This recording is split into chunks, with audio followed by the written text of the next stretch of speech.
할렐루야. 이 번제단에 이제 마지막 네 번째 번제단에 쓰이는 부속 기구들이 있습니다. 기구가 5가지가 있는데 그거를 이 시간에 말씀드리겠습니다. 자, 첫째는 이제 재를 담는 통이 있습니다. 거기는 재물을 번제단에서 태우기 때문에 많은 재가 있습니다. 재와 거기에 근처에 있는 많이 탄 것, 덜 탄 것, 더러운 것들을 담는 통이 필요합니다. 두 번째는 부삽입니다. 그 번제단의 그 틀에 탄 것과 또 많은 재들 붙어 있는데 이 부삽은 그것들을 긁어내는 도구입니다. 세 번째는 대야입니다. 여기는 고기를 담는 각을 뜬 그 재물들을 고기를 담아 나르는 그런 그릇을 얘기합니다. 네 번째는 고기 갈고리입니다. 이 제단에서 그 제단 불에 이 고기를 올려놓게 되는데 이 제단에 떨어지지 않도록 고정시키는 고기 갈고리가 있어야 됩니다. 다섯 번째는 불그릇입니다. 이 성막은 광야에서 이 불기둥과 구름기둥에 의해서 계속 이동하게 되는데 또 이 불이 꺼지면 안 되기 때문에 이 불그릇에 불씨를 담아서 이 불이 꺼지지 않도록 불그릇을 준비하게 되어 있습니다. 이런 5가지 이런 기구들이 부속기가 필요한데 이것들은 굉장히 중요한 의미를 가지고 있습니다. 이렇게 번제단의 큰 하나님 앞에 제물을 드리는 이 도구 가운데 이런 부속 도구들, 이 기구들, 그릇들이 필요한 것은 도대체 어떤 우리에게 의미를 주는가 하는 것입니다. 자, 일단 그릇들, 이 그릇이라는 것은 이게 다 어떤 의미가 있느냐면 사도행전 9장 15절에 보면 이렇게 말합니다. 주께서 가라사대 가라. 이 사람은 내 이름을 이방인과 임금들과 이스라엘 자손들 앞에 전하기 위하여 택한 나의 그릇이라 얘기합니다. 로마서 9장 21절에도 토기장이가 진흙 한 덩이로 하나는 귀히 쓸 그릇을 하나는 천이 쓸 그릇을 만드는 권위 없느냐. 이 그릇이라는 것은 하나님의 쓰이는 도구들, 하나님의 쓰이는 도구들, 그릇들을 얘기하는 것입니다. 고린도후서 4장 7절에도 이렇게 얘기합니다. 우리가 이 보배를 질그릇에 담았으니 이는 능력이 심히 큰 것이 하나님께 있고 우리에게 있지 아니함을 알게 하려 함이라. 우리가 이 보배를 질그릇, 우리 안에 담았다는 것입니다. 디모데후서 2장 20절에도 큰 집에는 금과 은 그릇이 있을 뿐 아니라 나무와 질그릇도 있고 귀 쓰이는 것도 있고 천이 쓰이는 것도 있나니 그러므로 누구든지 이런 것에서 자기를 깨끗하게 하면 귀히 쓰는 그릇이 되어 거룩하고 주인의 쓰심에 합당하며 모든 선한 일에 예비함이 되리라 말씀합니다. 다시 말하면 우리 모든 사람들은 하나님 앞에 쓰임받는 그릇이 되어야 된다는 것입니다. 사람들은 이 그릇이 여러 종류가 있듯이 사람들도 여러 종류의 그릇과 같이 존재하는 것입니다. 과연 어떤 그릇이 가장 귀히 쓰는 그릇일까요? 금 그릇일까요? 은 그릇일까요? 아니면 나무 그릇, 질 그릇? 어떤 그릇일까요? 세상 사람들은 금이 제일 귀하니까 금 그릇이 제일 좋을 것이라고 생각합니다. 근데 그렇지 않습니다. 21절에 뭐라고 얘기합니까? 누구든지 이런 것에서 자기를 깨끗하게 하면 귀히 쓰는 그릇이 되어 자기를 깨끗하게 하면 귀히 쓰는 그릇이 된다는 것입니다. 금그릇, 은그릇 이 그릇의 문제가 아닙니다. 나무 그릇이래, 질그릇이라도 그것이 깨끗이 준비되어 있는 것이면 귀히 쓰는 그릇이 될 수 있다는 겁니다. 아무리 금그릇, 은그릇이라 할지라도 그것이 깨끗이 청소되지 않고 준비되지 않은 그릇은 사용받지 못하는 거죠. 또 그릇이 아무리 크더라도 큰 그릇이라고 좋은 것은 아닙니다. 작은 그릇이라도 바로 잘 준비되어 있는 그릇은 바로 왕이 쓰는 아주 귀한 간장 종지라도 쓰임받는 것입니다. 이렇게 그릇은, 도구는 하나님 앞에 쓰임받는 그릇, 우리가 하나님 앞에 쓰임받는 그릇이 되라는 것을 의미하는 것입니다. 그럼 다시 이 영적 의미를 한번 여기서 찾아보겠습니다. 죄를 담는 통이라는 것은 뭐를 의미할까요? 예, 문자 그대로 죄와 더러운 것을 담는 통입니다.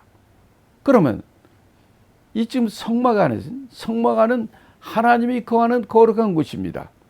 그런데 거기에 죄와 더러운 것들이 광야에 바람 불으면 휙 날아다니고, 그러면 깨끗하고 거룩해야 될 성막이 어떻게 되겠습니까? 성막을 깨끗하게 유지하고 그러려면은 바로 이 죄를 담는 통이 있어야 되는 것입니다. 죄와 더러운 것들을 한데 모아가지고 담는 그런 그릇과 같은 그런 하나님의 종들이 있어야 되는 거예요. 교회도 마찬가지입니다. 교회도 죄를 담는 통과 같은 사람들이 있어야 되는 거예요. 교회도 보면 실제적으로 죄, 더러운 것들도 많이 있지만은 우리 영적인 측면에서 보면 많이 교회에 다 아름답고 좋은 것이 아니에요. 나쁜 소문도 있고 여러 가지 악담도 있고 많이 있지만, 이런 것들을 잘 담아가지고 재통에 담아놓으면 교회가 이 어지러운 것도 없고 더러운 소리도 없고 아름답고 평화로운 좋은 교회가 되는 것입니다. 그래서 여러분들 중에도 재통과 같이 모든 일이 더러운 것을 아무 소리 누가 보지 않는다 할지라도 그걸 차곡차곡 담는 재통과 같은 그런 주의종이 나오기를 예수님은 축원합니다. 두 번째는 부삽입니다. 부삽은 어떤 일을 합니까? 재물에 계속 제단에서 재물을 태우고, 그러니까 많은 탄 것이 있고, 또 이 제단의 그 틀 가운데, 틀에 막 달라붙어 있는 것도 많이 있습니다. 이런 것들을 그때그때 잘 긁어내가지고, 긁어내야 그거를 잘 항상 깨끗하게 유지할 수 있습니다. 이 부사과 같이 교회에서도 쓰임받는 저희 하나님의 종들이 있어야 됩니다. 교회에 보면 문제이 많은 사람들, 어려움 당하는 사람들, 고통 가운데 있는 사람들, 이런 사람들이 많이 있는데, 이런 사람들을 찾아가고 이런 사람들 위해서 기도하고 이런 사람들 돌보는 그런 자가 부사 같은 자예요. 그런 분들이 하나님의 나라에는 꼭 필요한 것입니다. 세 번째는 대야입니다. 대야는 뭐에 사용된다고 그랬습니까? 각을 뜬 재물을, 그 고기 덩어리를, 그걸 가지고 제단까지 담아 옮기는 그릇입니다. 영적인 의미는 무엇일까요? 교회에서는요, 대야 같은 존재가 필요합니다. 이 세상에는, 교회를 밖에는 너무나 많이 하나님을 알지 못하고 그런 자들이 얼마나 많은지 몰라요. 그런 자들을, 고깃덩이와 같은 이런 자들을 바로 제단에 옮겨주는 대야 그릇과 같이 이 교회로 전도하고 교회로 데리고 오는, 인도하는 그런 대야 같은 존재가 있어야 되는 거예요. 그런 그릇이 있어야 되는 거예요. 얼마나 어떤 사람들은 주위 사람들을 잘 전도해가지고 교회로 데리고 나온지 알지. 그런 사람들이 얼마나 복된 사람입니까? 바로 여러분들 가운데서도, 여러분들 교회와 여러분 기관 내에서도 이렇게 대화와 같이, 대야와 같이 하나님의 제단 앞으로 그를 인도하는 많은 분들이 있기를 예수로 축원합니다. 네 번째는 고기 갈고리입니다. 갈고리는 어떤 데 쓴다고 그랬습니까? 이 제단에서 떨어지지 않도록, 그 고기 덩어리가 떨어지지 않도록 그 갈고리에 끼워서 고정시키는 거예요. 지금 통계는 그렇습니다. 100명이 교회 전도받고 나왔다면 70명이 도로 뒷문으로 나간다는 거예요. 사실 뒷문으로 나가는 것, 중도에 타락, 도중하차하는 자들, 이런 사람들이 재단까지 고기 덩어리를 갖고 왔는데 이게 고정이 안 돼가지고 다 떨어지는 거예요. 그걸 막는 도구가 뭐냐면 고기 갈고리야. 교회도 대야같이 전도하는 재물을 갖고 오는 그릇이 같은 존재가 있어야 되고요. 또 그보다 더 중요한 것은 고기 갈고리처럼 온 사람들, 교회 데려온 사람들이 떨어지지 않도록 그들을 잘 고정시키는 이런 귀한 존재들이 필요한 것입니다. 마지막 5번째는 불그릇입니다. 이거는 글자 그대로 이 번제단의 불을 꺼지지 않기 때문에, 꺼지 않아야 되기 때문에 그 불을 담는 그릇이 있어야 돼요. 교회도 하나님의 나라에도 이 불그릇이 있어요. 불그릇과 같은 존재가 있어야 됩니다. 어떤 사람들 오면 교회를 깨트리고 교회 분란만이 일으킨 사람이 있는가 하면, 또 어떤 분은 오면은 교회가 뜨거워집니다. 교회 기도 운동이 일어납니다. 교회의 뜨거운 영적 각성 운동이 일어나기도 해요. 이런 불그릇과 같이 교회 성령 충만과 기도 운동과 복음 전도 운동을 하는 이런 불그릇과 같은 그런 하나님의 종들이 많이 있어야 되는 것입니다. 그래서 이 번제대에 쓰이는 도구는 이렇게 5가지가 되겠습니다. 재물을 담는 통, 부삽, 고기 갈고리, 재물을 담아 옮기는 대야, 그다음에 불 담는 불그릇, 이 5가지 부속기구가 꼭 필요한 것입니다. 이렇게 우리가 번제단에 대해서 봤습니다. 지금 앞에 보는 것처럼 이 성막에 이 번제단의 위치를 잘 보시기 바랍니다.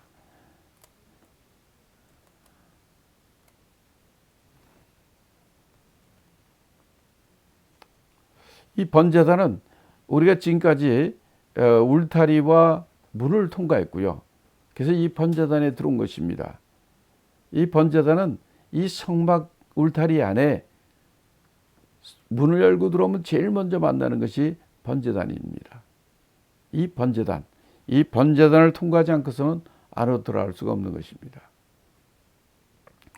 이거는 이 알칸사에 있는 그 성막 모형, 실물 사이즈 성막 모형에 거기 재물을 번제단에 드릴 재물들을 묶어놓는 그 틀이 있고 그 옆에 번제단이 보이죠. 아까 이 그림과 같이 이 성막에서 번제단에 번제 제사를 드리는 장면입니다. 수많은 제사장들과 그 사역자들이 각각에서 일하는 것을 볼 수가 있어요. 재물을 잡는 제사장, 잡는 사람들, 또 물을 드러나는 사람, 또 해서 각을 뜨는 사람, 또 나무를 피우는 사람, 나무를 나르는 사람, 또 나팔을 부는 사람, 여러 종류의 사람들이 바로 이렇게 하나님의 성막에 이렇게 일을 하는 것입니다. 이것이 이제 동쪽 문을 열고 들어오면은 이렇게 번제단이 앞에 보입니다. 그리고 저 뒤에는 성소는 높이가 10규빗이기 때문에 울타리의 2배입니다. 그렇게 번제단의 위치를 우리가 보게 됐고요. 이렇게 번제단의 모양입니다. 여러 모양의 번제단의 모양이 있지만 한 가지는 똑같은 걸 한 가지는 이 성막에 있는 기구 중에 제일 크고 땅 위에 세운 것입니다.